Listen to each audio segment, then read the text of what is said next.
Hi అండి. ఎన్నో ఔషధ గుణాలున్న ఈ ఆకులో ఈ పొడి వేసి చేయండి, టేస్ట్ చాలా బాగుంటుంది.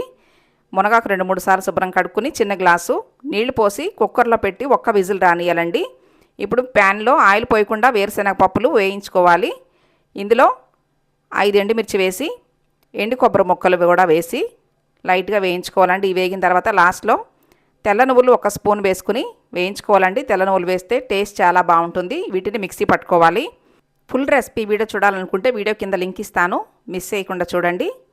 ఇలా మునగాకు వేసి స్టవ్ మీడియంలో పెట్టుకొని అంతా బాగా కలుపుకోవాలండి. ఇలా సపరేట్ అయిపోతుంది. ఇప్పుడు ఇందులో చిన్న స్పూన్ సాల్టు, చిన్న స్పూన్ పసుపు వేసి కలుపుకోవాలి. ఇప్పుడు పొట్టు తీసి కచ్చాపచ్చిగా దంచుకున్న వెల్లుల్లి రెమ్మలు వేసుకోవాలండి. మిక్సీ పట్టుకున్న పల్లీల పొడి కూడా వేసి అంతా కలిపేసుకోవడమే. చాలా బాగుంటుంది. మీకు కూడా నచ్చింది కాదు అయితే మిస్ చేయకుండా లైక్ అండ్ కామెంట్ చేయండి. నా ఛానల్ సబ్స్క్రైబ్ చేయండి. Thank you.